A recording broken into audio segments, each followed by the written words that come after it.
What makes a hero? Bravery? Perseverance? Sacrifice? No. It is they that rise from the ashes when everything has burnt down around them. Their names live on, evergreen in the falling wind. But what of he who bears no name? What happens when there is no one left to save? Across the land, heroes rise from their graves. And among them, the child of the prophecy. The curse lives on. Go, child. End it, and your suffering too.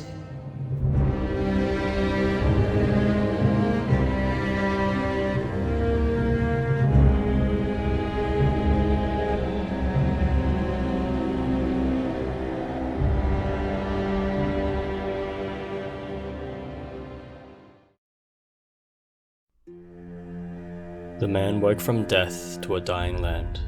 Time had robbed him of his memories. His body ached, but inexplicably the fire of blood coursed through his veins. He was alive. Why was he alive? He'd been buried in what he could only guess was his armor beside his sword and his shield. The air smelled of smoke and ash and death, but he felt within himself a burning, and he smoldered, the glow of cinders trailing wherever he went. When he rose from his grave, he rose beneath a sunless sky, grey as ash. Standing between tombstones whose epitaphs over millennia had walked away. The souls they commemorated were nameless now, lost to the wind, fortunate enough to be lost in blissful oblivion. The man was not so lucky. He could not remember where his armor nor his sword had come from, but he felt their familiar weight, bonded to his very soul.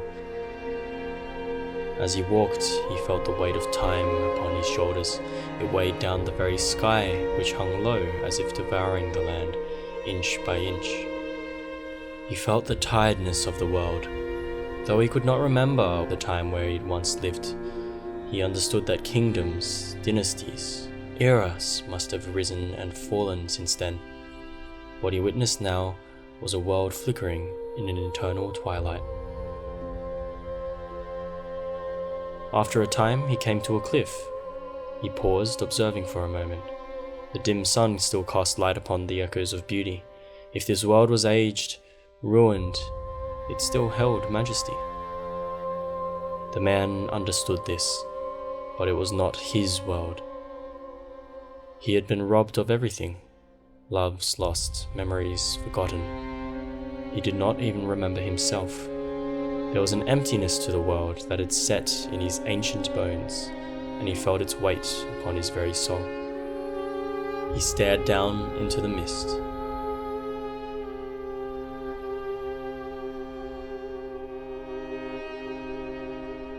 But when the mist parted and the darkness gave way, he woke from his coffin again. Beneath his helmet he shed tears, and in a single rush of blood to the head, he discovered his own rage. What had reincarnated him, he who had nothing more to give to this accursed world? What possible thing could have disturbed his rest? He would find it.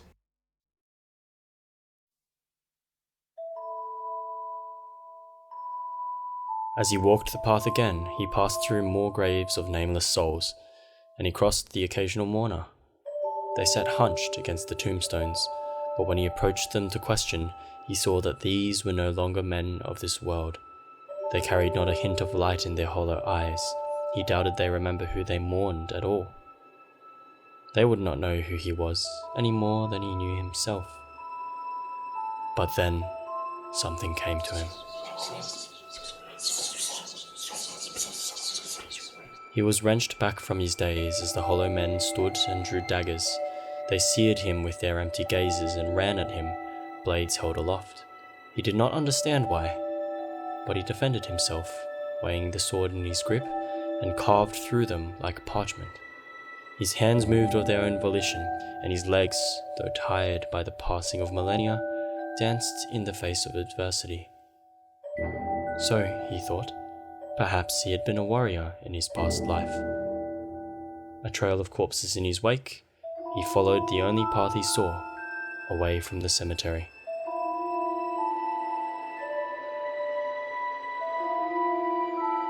After a time, he arrived at a stone archway, through which he found an arena. At its edge was a tree so old it might have been born at the world's becoming. And kneeling at the arena's centre, head bowed down, was a great knight. The knight's armour bore no insignia, no coat of arms, only the scratches and scrapes of endless wars. But, upon seeing it,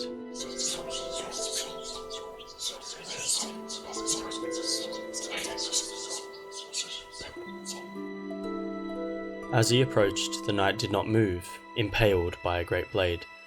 Frozen in time, the knight's presence still carried a weight that seemed to warp the very arena. The man couldn't help but wonder who had left the knight here. His was a pose of respect, but to whom did he swear fealty? Perhaps he had once been the protector of some long-lost kingdom. Nevertheless, the man would not disturb the knight's rest. He continued beyond the arena.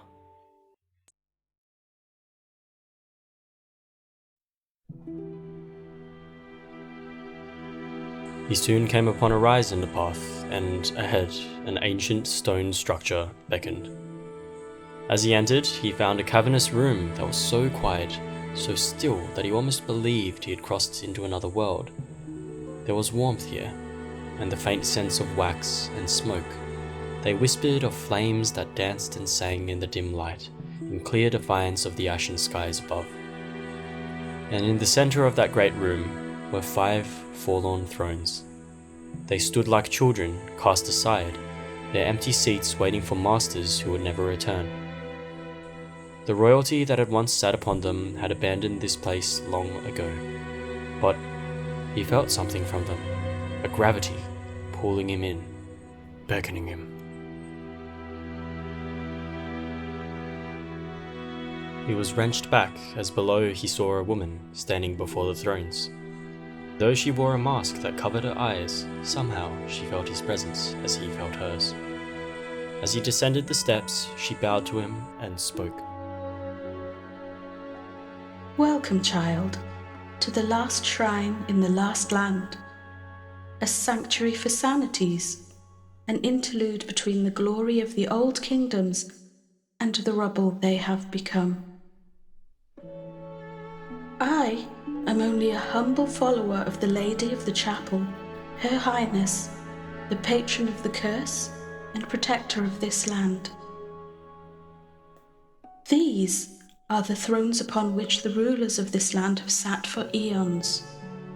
They were once too reserved for the lady and her lords, before she moved into the last city.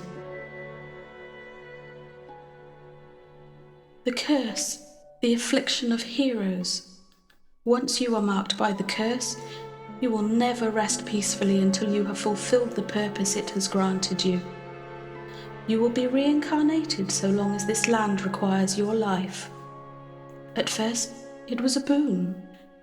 The heroes of ages were marked so they would protect the land for eternity. But soon, those heroes were driven insane by their loneliness, watching their loved ones die as their souls were trapped in mortal bodies. No one left to save, but themselves. The people of this dying land await the arrival of the child of the prophecy. The prophecy that came to the Lady of the Chapel many years ago.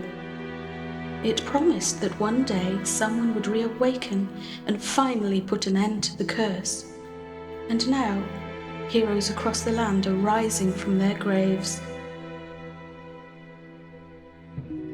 But you burn aglow with embers, just as the prophecy foretold. Seek the lady in the last city. Seek the purpose the curse has bestowed upon you, child, to fulfill the prophecy. Your path will not be a simple one. Many will stand in your way. Those whose minds have been broken by eternity. By no fault of their own, the other heroes you encounter will fight you, not understanding that the very prophecy you fulfill will be their deliverance. Do not let them stop you. Still others will feed you lies. Their sanity's a facade, claiming that they were kings themselves. False. Though she did not turn her head, he felt her attention turn elsewhere, and as he looked up to the thrones, he noticed, where he had not before, that a withered husk of a man sat on one of them. The implication of her words hung in the air like the acrid scent of charcoal burning. He walked up to where the figure sat on the throne. The woman made no move to stop him, though he felt her gaze upon his back.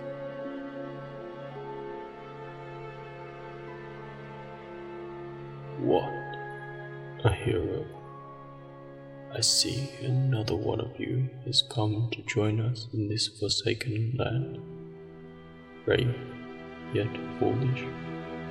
I have seen many a fine men like yourself deliver themselves to eternal suffering by listening to the words of a false prophet. That woman, she feeds you lies. Indeed, lies. Things in this world are not always what they appear. Her lies are clever, yes, they hold truth, but conceal details, fabrications in her story. This land needs no saving. Save yourself before you are consumed by it. The curse is real, yes, she does not lie about that. But the prophecy is not what you believe it, tired one. Your purpose is your own, not that of the curse. Remember that.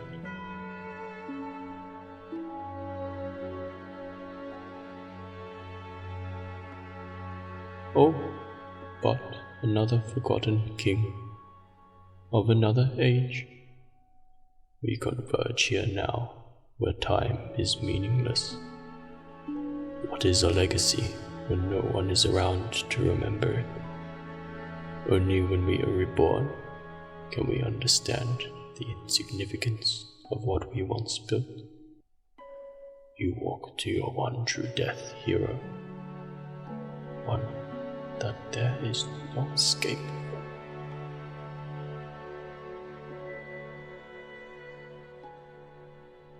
When he looked up again, the hero saw that there was no life in those hollow eyes, no flicker of recognition as they met his own. And as he turned and descended the steps, the hero heard the ancient king repeating his words. What a hero.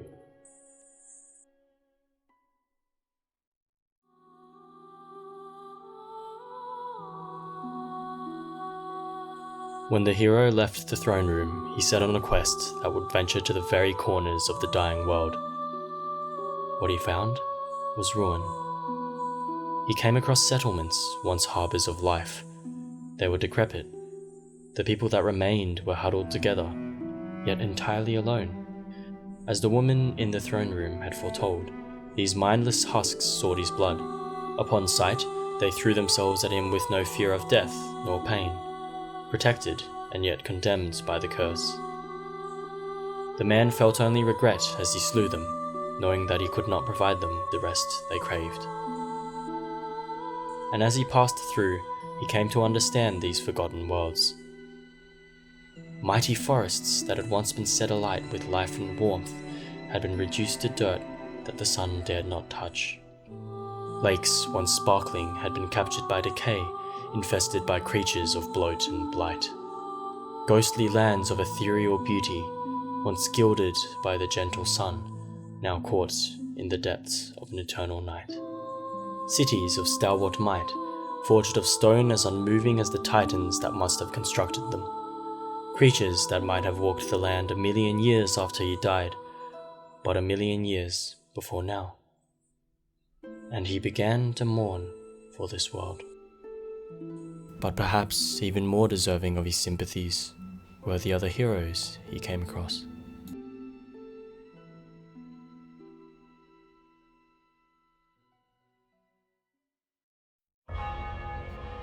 The first were a group, perhaps aristocrats in another time. There was nobility in their blood, something regal in their attire, but it had been twisted, warped, such that it became something grotesque. As the hero entered their domain, he found them fighting each other with a burning hatred.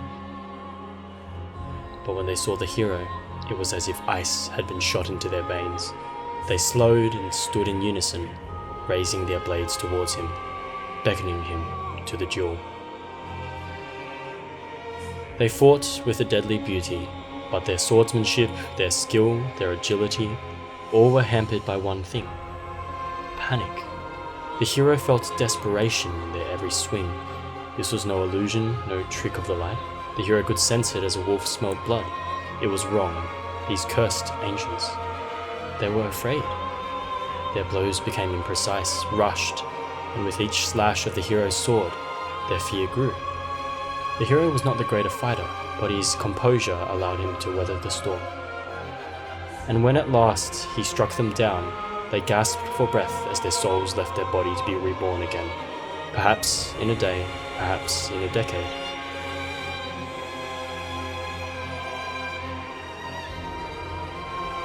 Or perhaps now. Calling upon the blood of his brethren, his opponent rose once more. And they began to burn, just as the hero did.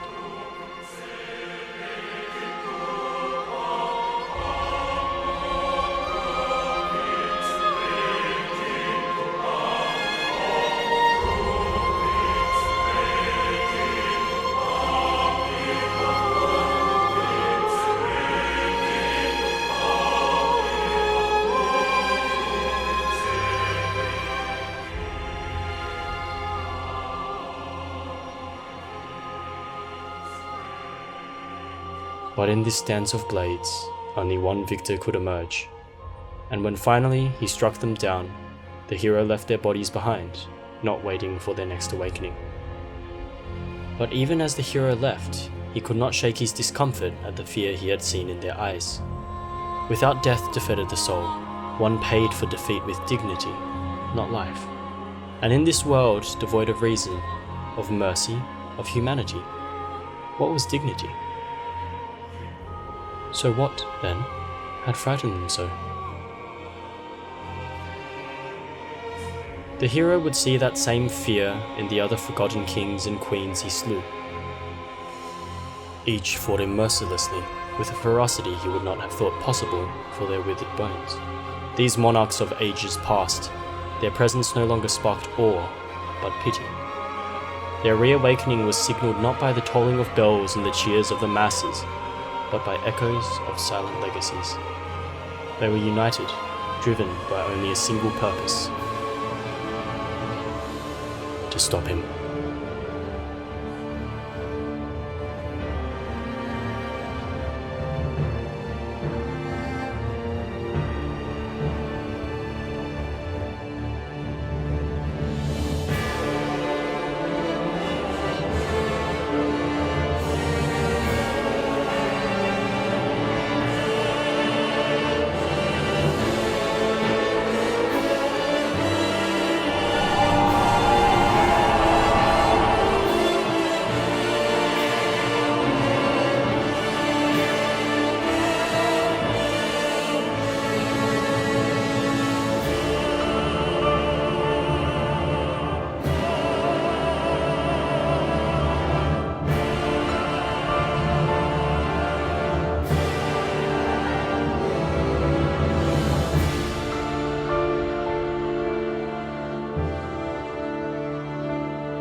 And who was he, another nameless soul, to slay these gods of the past?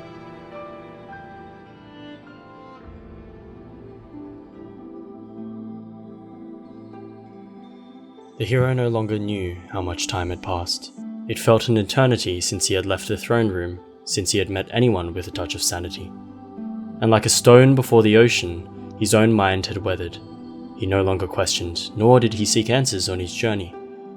The hero was a man of single purpose now, to reach the last city, to end the curse, and to strike down anyone who stood in his path. And so it was that when the hero came through a settlement and found a fellow by a campfire, he readied himself for an attack, until he heard the sound, that unfamiliar sound, of the spoken word. Hello, traveller. Join me, if you wish. I would grace you with a name, but I seem to have forgotten mine. I don't suppose you remember yours. But no matter. We don't need names to share a few warm words over a fire. The hero knelt before the flames, feeling their warmth, watching them dance. Unbridled by the oppressive dusk, he felt the life in their heat. When he looked up, he found his companion watching him intently. So it's true that our time has come. You bear the mark of the prophecy. You burn, trailing embers behind you. Oh, fate can be a funny thing, can't it? A part of me wishes we could sit here forever, two saint souls in this mortal coil, trying as we might to reminisce on memories that have long fled us. Though it's not likely you've heard stories about me, I've heard stories about you. You see, I was a king too, once. But I was only brought back by the curse recently, much like yourself, I assume. Our shoulders have only just begun to slump under the curse's weight. We still hold honor in our hearts. And you, many a story indeed, about a king who once ruled honorably, but who was betrayed, who saw too much good in the world and made a sacrifice for what he thought was the greater good, but who lost everything. The history books wrote of you when I was a child, learning of the ancients. Perhaps you don't remember. So let me ask you then, what is the meaning of this journey of yours?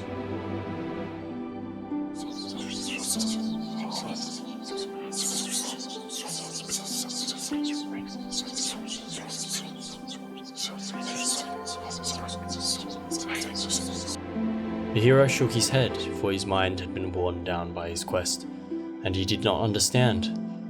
He no longer sought answers for these questions. How many others have you killed on your way here? Ask yourself, how many of those deaths were necessary?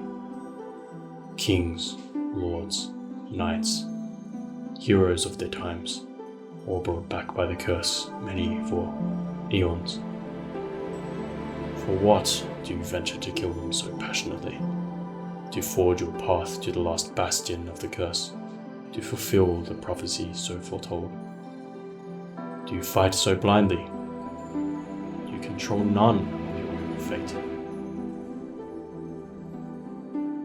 The hero was silent. He had no answers, and the strange, nameless man only chuckled. I ask you, friend, to consider the possibility that these souls fight against you for a reason. Their minds may be lost, but it would do you well to respect that they were once the rulers of their very own kingdoms and eras, much like your own. They live to do what is best for this land. You seek the lady of the chapel. Well, you do so blindly. Let me tell you a story that may help you understand. Few remember the tale of the lady. Stories are no longer passed down as they once were. The lady was a wanderer, born to a blacksmith and a handmaiden in a bygone era. No royalty in her blood, but the world works in mysterious ways. Some say she struck a deal with a deity, others say a vision came to her.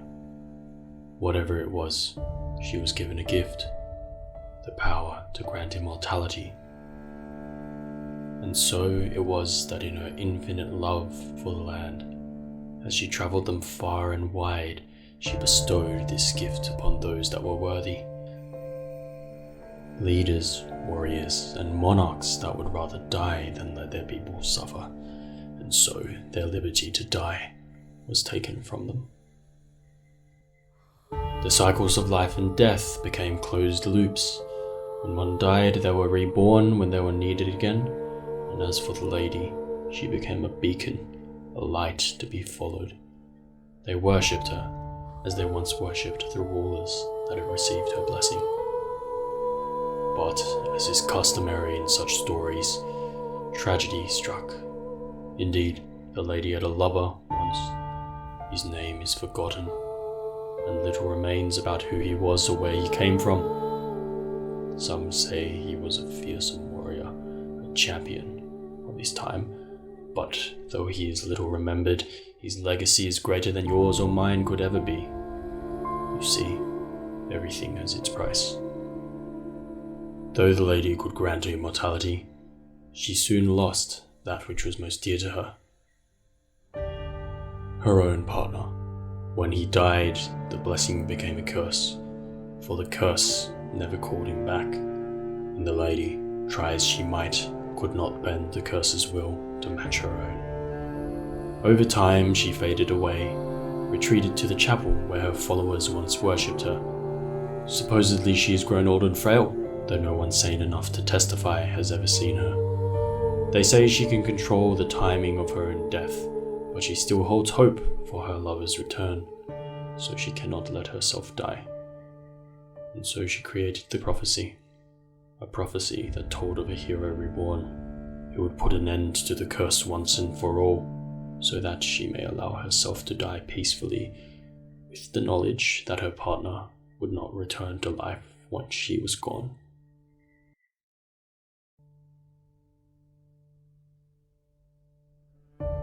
As with all legends and folk tales, the story has been embellished, but every story is rooted in some truth, are they not? But what I do know is that I cannot let you reach the lady or the lost city. I do not relish this, friend, and perhaps I am merely delaying the inevitable, but I must stop you. For the sake of the people you seek to liberate, the prophecy is false. Its other children have proven that. Did you believe that you are the only child of the prophecy that these lands have seen? You are but one in a line of many, each who have failed to fulfill it, stopped always by the ones who came before them, killed in their quest so many times that their minds were broken. It is said that we have not had a child return for centuries. You are the first of this era.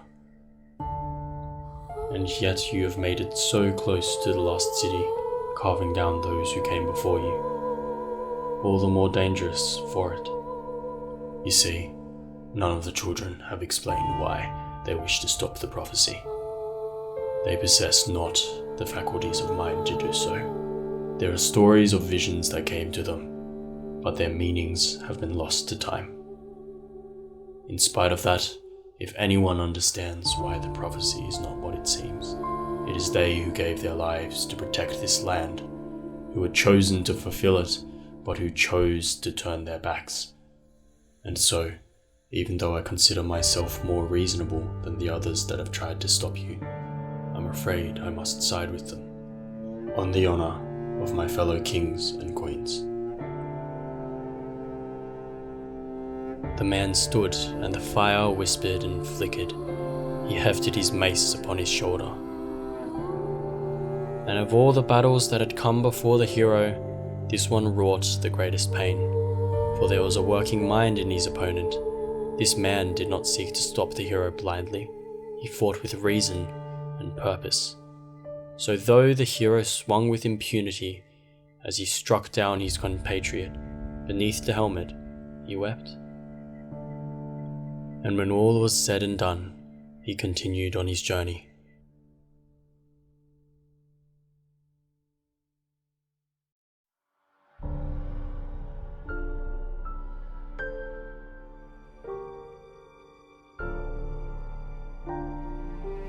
His search through lost kingdoms finally ended when he came upon the last city. That final gate against the dying light, refusing to be consumed. Its spires and towers, viewed from a distance, still carried their majesty, the sign of a kingdom that would not fall. It was only as one found themselves among the hallowed halls that they saw the cracks, rust in the metal, debris scattering the streets, knights patrolling even though the citizens they once guarded were long gone. Those few who remained were little more than husks in gaunt bodies, simple relics of the ancient world, as tired and worn as the walls that surrounded them. See, the city wore its regal mantle, but its soul had long passed, and yet a tired heart still beat in its chest, and this was where the hero found the chapel of the lost city. The lady of the chapel sat at the end of the cavernous nave, submerged in shadow. Candlelight caught the edges of a blood-red carpet, but it was not this, nor the sighs, nor the oppressive darkness that caught the hero. It was the silence, the feeling that the drop of a pin would echo for eternity. He approached the lady, and as he walked, he felt as if the great hall would never end. Her throne was surprisingly unceremonious, barely a throne at all. There was no weight or occasion or presence when coming before it. Was this what countless heroes, children of the prophecy, had fought to reach? Had turned their backs upon? Nonetheless, the hero knelt before her. My eyes deceive me. He arrives, finally, after an eternity spent waiting. He who will fulfill the prophecy. He who seeks freedom from the curse. Not long to wait now. You have done well to come this far, and I only have one task left to ask you. You stand where 1,000 others have failed. They once called me a prophet, a queen, a god. I am only a tired woman. And now they will call me a monster. The hero looked up, and, feeling his hair raise, the fire within him grew fainter. Something was wrong. We are not so different, you and I. We have both lost that which was dear to us. Only you have had the blessing of forgetting what that was. You are but a shell, but so too am I. Nothing but a vessel for the curse. I am no god. So I created another vessel. I knocked the arrow and loosed the bowstring. Now, my child, you finally arrive at your destination. The curse breathed life into you, but the path you walked to reach this place, the path of the prophecy, I forged it. I take responsibility for the failures of the other children of the prophecy. When they were raised by the curse, they were not fit to be vessels, for a vessel must be empty. It seems that only in desperation, with one's memories robbed, loves forgotten with nothing left to gain or lose, can you find the will to venture so far. You have done well, and I am sorry for this. You may call me a monster, but I am no more than an old woman consumed by her own sadness. I once attempted to save this world, but alas, it was too much for one soul to bear.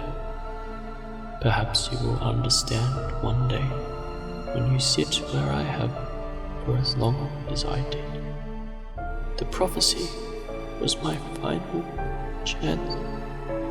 I will see him again, my dear husband, but not in this life.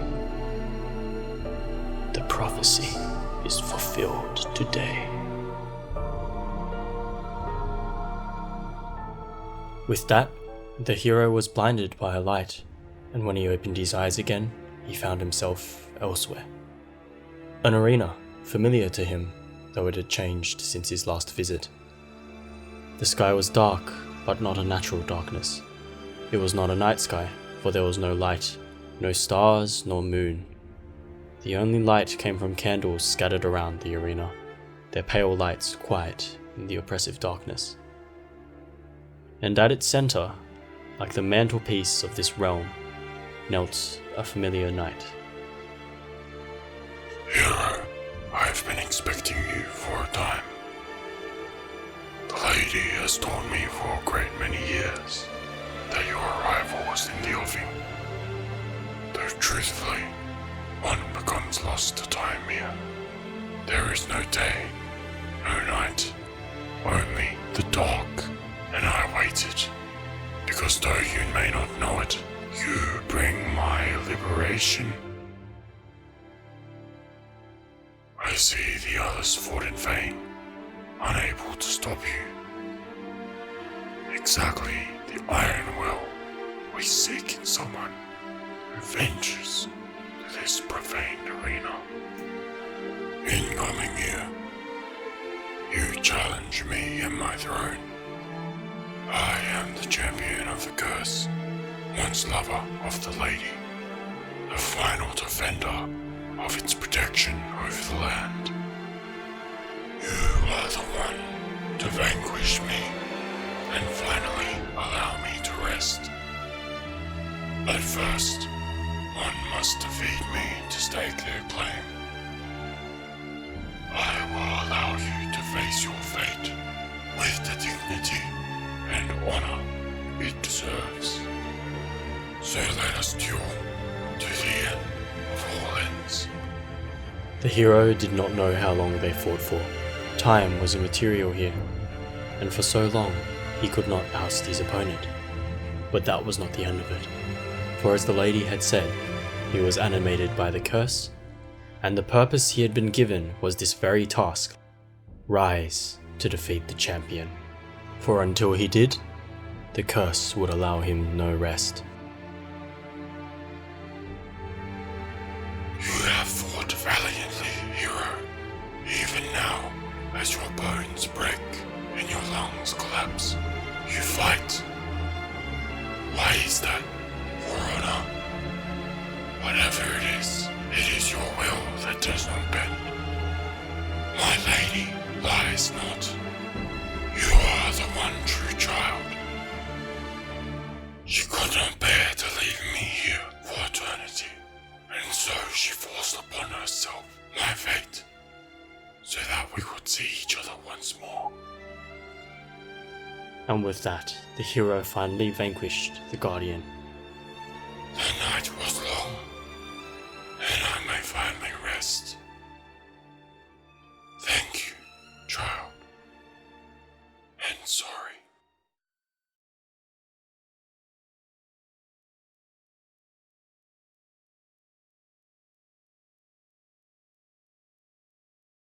The hero had completed his quest. He had banished the curse, vanquished its champion, snuffed its flame. The sky had returned to its ashen light, and he felt a gentle breeze on his skin again. There was no trace of the champion, though he had once knelt there, sheathed by the blade. But something felt terribly wrong. Perhaps he had been wrong to expect something different, but as he stood beneath the grey sky, he found it hard to believe that he had fulfilled the prophecy.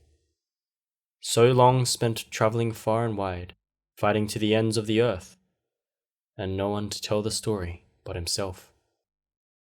He readied his blade, felt its cool steel melt between his fingers, readied himself.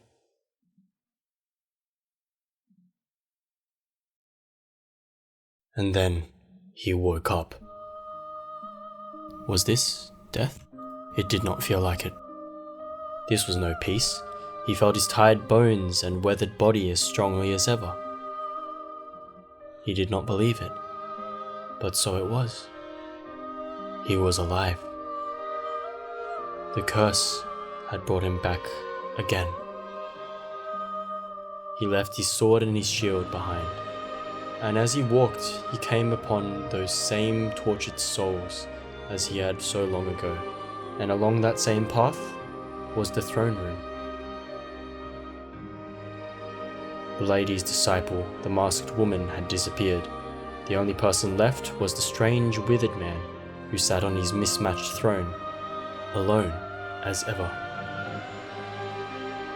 I see you have come back, not having heeded my warning. It matters not. Join me here, hero. As another man fallen victim to his fate. This land was built on lies and betrayal, good hero. Truths told in moderation. You have fulfilled the prophecy, sent the lady and her champion to rest. Take solace in that.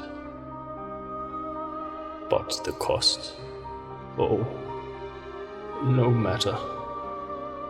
You will have the rest of all time to dwell on that, for you have taken their place, presiding over this land. The curse has not been snuffed. No, its flame burns brighter than ever. Its torch has merely been passed over. So take your throne, your majesty, the one the lady left behind, and pray that one day you may find freedom as she did. The king of a forgotten land, never to be remembered again.